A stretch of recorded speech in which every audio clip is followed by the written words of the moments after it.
everyone. I'm Keith Kirkpatrick, Research Director with the Futurum Group, and I'd like to welcome you to Enterprising Insights. It's our weekly podcast that explores the latest developments in the enterprise software market and the technologies that underpin these platforms, applications, and tools.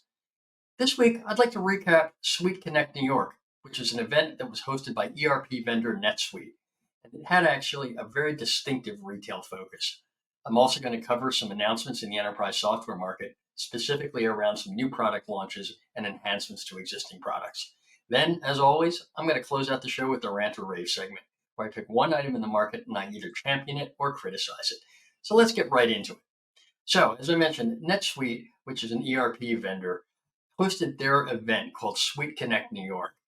This was an interesting event for customers, partners, and analysts, where really they were trying to just describe some of the new features that they incorporated into the platform, as well as highlight a number of interesting customer stories of, obviously organizations that were using their platform in order to run their businesses. So let's quickly just take stock of a couple of announcements they made. Now, first, of course, we can't, ignore sort of the elephant in the room, which is, of course, talking about generative AI or AI. So NetSuite has taken a really interesting approach around AI and generative AI features in that instead of sort of productizing it and calling it some cute little name or whatever, they're really trying to incorporate AI across the entire suite. So what are they talking about here? Well, they have a feature that's called text enhance, and really what it is, it's using generative AI to take whatever inputs are captured within the platform and really help users generate content automatically using generative AI. Now, this works across, I believe it's around 200 fields or so across the suite. It is embedded into the application itself, so there's no additional fee required to use it. And really the idea is to let generative AI operate across all different functions within the suite. So finance and accounting functions, supply chain and operations, sales and marketing, and customer support processes. And the goal, of course, is to make using the application more efficient and make users more productive. Now, there's a couple of things to keep in mind here.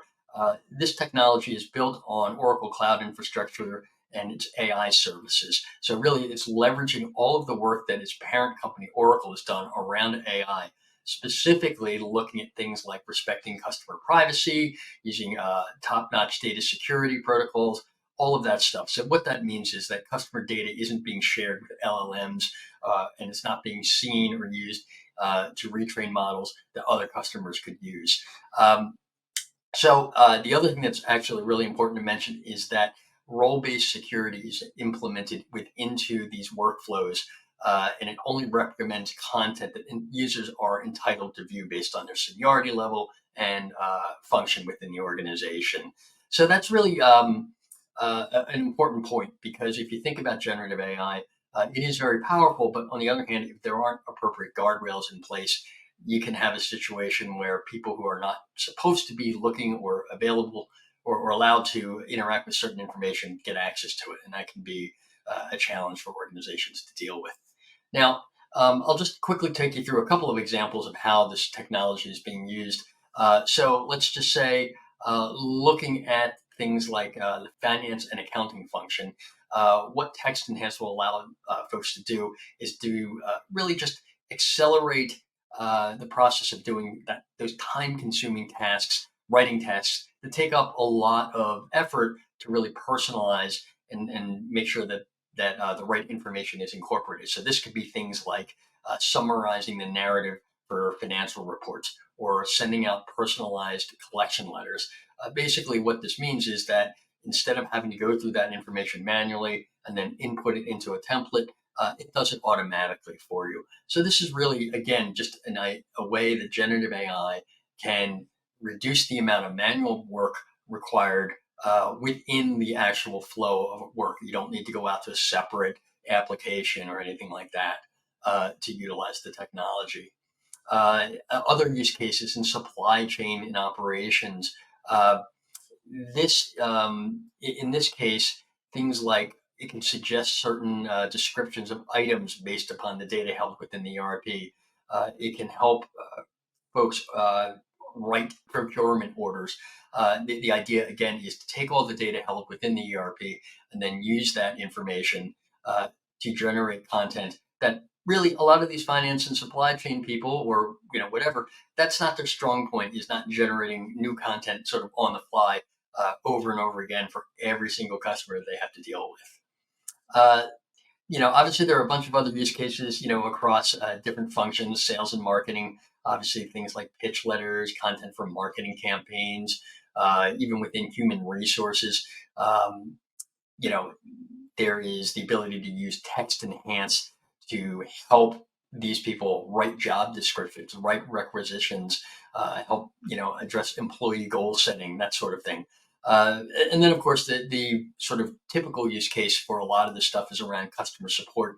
So if an organization is trying to uh, manage this whole process of customer support, it can be used to summarize, all of the customer activities going on.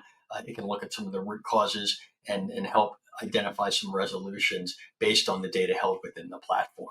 So again, the interesting thing here from my perspective is that two things. One is that it is being incorporated across the entire suite. So, that sort of plays into the larger trend around using AI to improve workflows that may cross various departmental lines to really improve efficiency and enhance productivity across the entire business.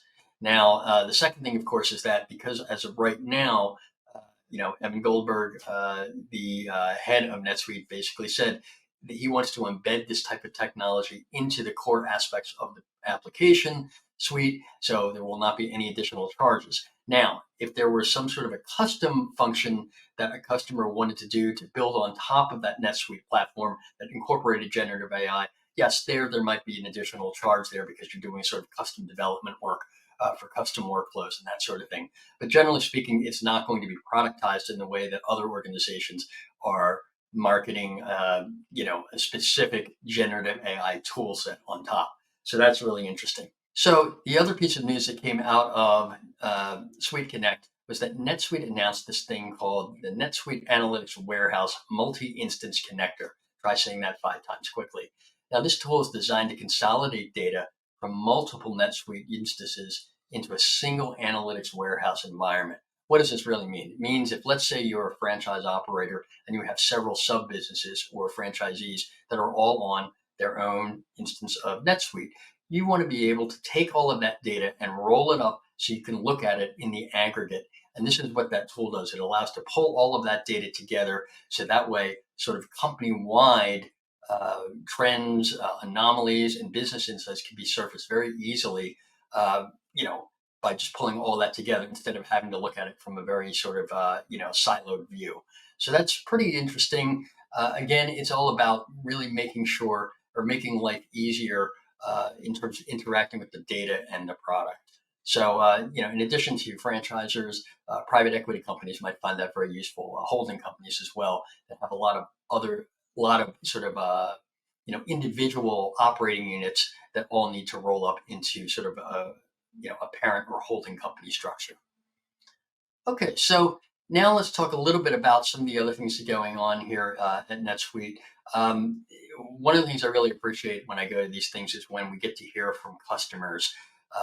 That's always a great way to really, find out what is the company's messaging around their products and services. Is that really resonating and it is really holding true when these companies are actually using the products? And yes, obviously, these customers are selected by the vendor, so they're probably not going to trash them. But on the other hand, I was impressed with the way that they were answering questions. It seemed to me in a very forthright manner in terms of things they wanted to see, in terms of, additional product enhancements and that sort of thing. And the interesting thing was I heard from, I'll just highlight a couple of quick case studies or companies that appeared at the event. One was Untuckit, which is uh, it is the vendor that produces those shirts where you don't need to tuck them in anymore. You can just wear like a dress shirt and it's cut and fitted in such a length so it doesn't look sloppy when you don't tuck your shirt in. So there's that company was there. They were on NetSuite, as well as Undercover Snacks. Now, Undercover Snacks is a company that makes these quinoa snacks. I guess they're dipped in chocolate or something like that. And you might have seen them. I believe it's on United Airlines. That's sort of the snack that they give out on the planes there. And that was sort of developed because one of the founders had a child or children who had some sort of an allergy, to some ingredients. So they wanted to go out and make their own that would be safe for them. And of course, they're on NetSuite. And the interesting thing there was hearing about some of obviously, they were able to really address a lot of their operational needs by pulling in data from, whether it was spreadsheets or, really nothing, like different sources from the manufacturer or from, the logistics company, and pulling it under all into one system, which is NetSuite. They were able to really take a better look at what was going on and really optimize their operations. So, of course, not surprising to hear about that.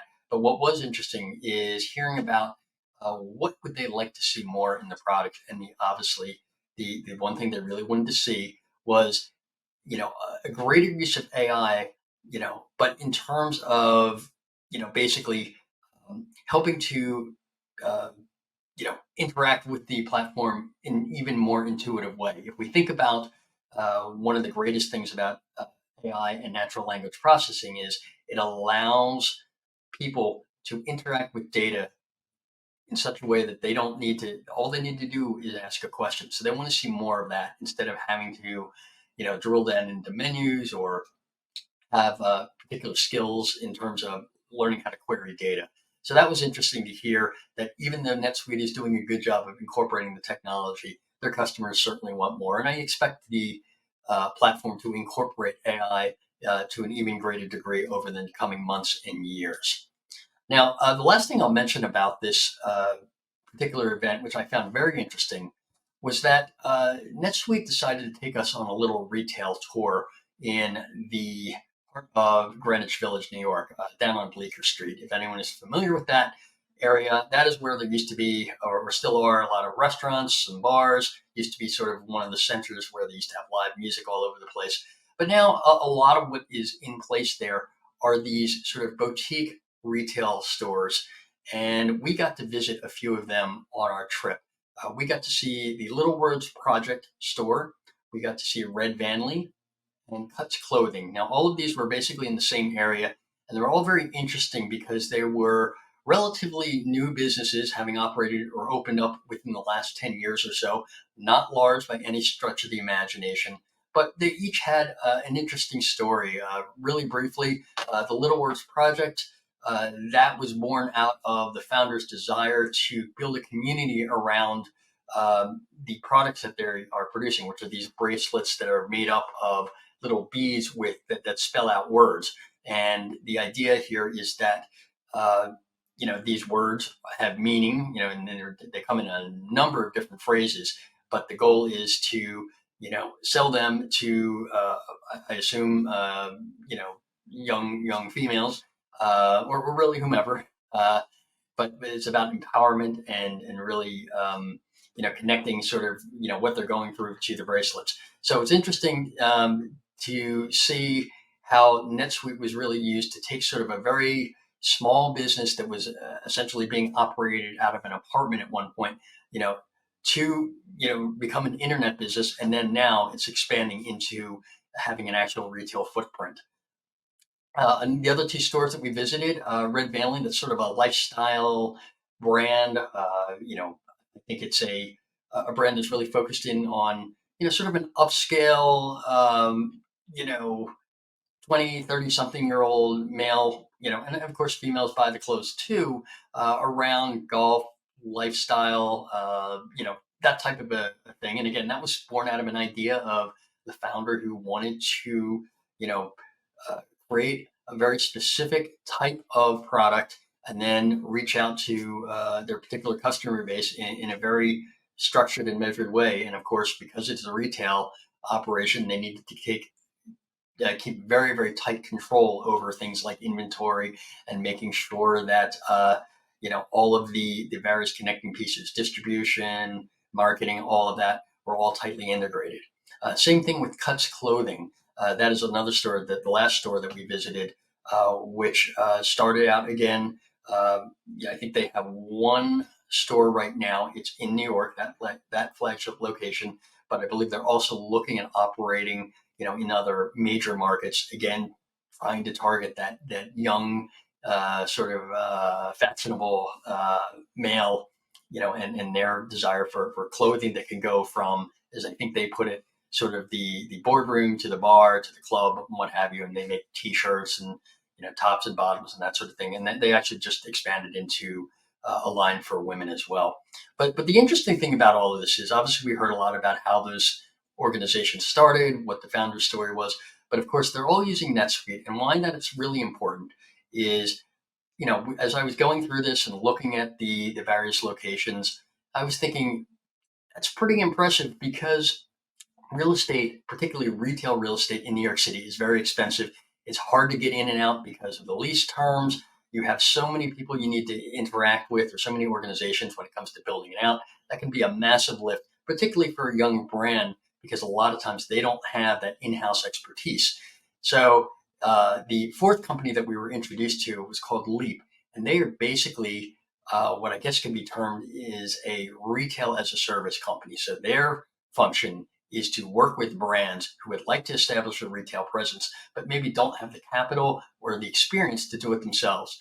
So their business model is essentially, they will go out and handle all the operational aspects of setting up a retail location, and then they will manage and help these organizations manage their business. And of course, they are a NetSuite client, and it's been great that all of those individual stores or brands are also on NetSuite, and they're able to leverage that power of being able to connect in with Leap, to help them, manage a lot of their operational issues that relate to things like space and, actual running of the retail operations. So that was a really interesting look at how, if you think of NetSuite's overall messaging, it's about a suite of applications working together to make life easier for organizations that are trying to manage all of these disparate functions, whether it's marketing, sales, distribution, operations, what have you. And then to see this kind of expanded out, even beyond the walls of a single organization, was really interesting. So, with that, I just want to briefly talk about a couple other quick things before we go here. I am going to be going to some more events over the next few weeks, and I will be covering, uh, you know, everything I hear about those in the next couple of episodes of Enterprising Insights. Certainly, if you have any comments, please do leave them. Uh, if you're watching this on YouTube or another platform, anything you might want to hear. And obviously, I'm going to be going to some of the large application vendors, going to Google, going to Zendesk, uh, Avaya Contact Center. So a variety of different places. So I certainly would love to hear your feedback. So finally, we've come to our Rant or Rave section. Again, we do this every week. And this week, I want to talk about a rave. Now, one of the big challenges around artificial intelligence has been sort of this balancing between uh, the use of artificial intelligence to improve uh, efficiency, because you're getting rid of sort of repetitive work and repetitive processes, which is all great in terms of looking at reducing cost. And from the customer's perspective, perhaps you're going to have less friction because a bot can do something in a more elegant way or a faster way than a human. The issue, of course, is that this means that a lot of people who are in the workforce may not be qualified, or their jobs may become redundant. So, what does that mean? It means that in order to keep, really two things. One is in order to give these folks opportunity to continue working, and to addressing these new sort of job opportunities that are coming up, focused on new skills and new technologies like using AI, or interacting with AI. There needs to be a real focus on reskilling and upskilling of the workforce. So it was really interesting to see this week, and I applaud this, that Cisco, and I believe they were joined by Accenture, Eightfold, Google, IBM, Indeed, Intel, Microsoft, and SAP, as well as 6 other advisors, they announced the launch of this new, let me get this right, AI-enabled information and communication technology workforce consortium. It is a mouthful, but in a nutshell, this consortium is focused on upskilling roles that are most likely to be impacted by AI. And basically what they're saying is that, you know, there are going to be roles that are going to require new skills. There are a large number of people who may have been displaced or might be displaced by AI in the future. So what they're trying to do here is, figure out a way to train these people or upskill or retrain people over the next several years to make sure that the workforce needs can be met, as well as making sure that there's a future for a lot of folks out there who may have been working jobs that are very that have typically been, very repetitive in nature, that they have a path forward. So there are some individual goals here that were included in this release. Cisco says it's going to train 25 million people around cybersecurity and digital skills by 2032. IBM says they're going to try to skill up to 30 million people by 2030, in digital skills. And I think they're looking at about 2 million that are going to be trained in AI. Intel is saying they want to train about 30 million people with AI skills in the future. Microsoft wants to train and certify 10 million people from underserved communities with digital skills by 2025. So that's coming up pretty quickly. Same thing with SAP. They've set a goal of upskilling about 2 million people by 2025. And Google just announced as part of this that they're going to be spending about 25 million euros to support AI training and skills for people across Europe. So that's all really great news. So I certainly will give that a rave, and also want to mention a couple other things. It's not just companies there that are doing it. ServiceNow announced an initiative called Rise Up with ServiceNow back in October 2022. I believe that was focused on helping individuals advance their skills and proficiency with ServiceNow's own platform. And I think that as of May of last year, which is the last time they published data, that program had reached about 400,000 individuals, which is pretty impressive. And then, of course, I'd like to mention Zoho. I was at their event back in, I believe, late January or so, or early February. I can't remember now. They've taken a number of steps over the years to address worker upskilling and reskilling. In 2005, which is going back almost 20 years now, they launched something called Zoho Schools, which incorporates Zoho School of Technology, Zoho School of Design, and Zoho School of Business. Now, these were really designed to help bridge the gap from what schools were teaching and what's needed on the job to embark upon a career, given that technology is changing so rapidly. So the program actually paid a stipend to the students while they learned and gave them a 1-year internship at Zoho to really hone those skills. And the thing is that was really interesting about it is, if they decided they wanted to go work somewhere else, that was fine. They didn't owe Zoho any other money or anything else like that. And to me, that's a really noble example of an organization that realizes the value of education and realizes that for the most part, people who get that opportunity will continue to work with the company that helped them along, but they're not making it a requirement. So I really applaud that.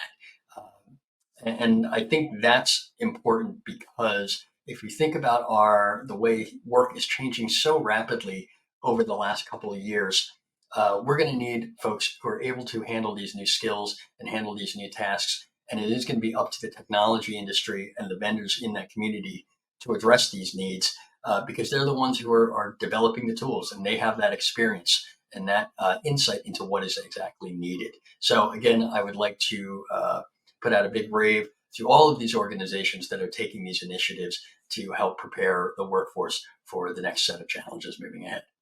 Well, that's all the time I have right now. So I want to thank everyone for joining me here on Enterprising Insights. And of course, I'll be back next week with another episode that's focused on all of the happenings within the enterprise application market. Thanks again for tuning in, and be sure to subscribe, rate, and review this podcast on your preferred platform. Thanks, and we'll see you next time.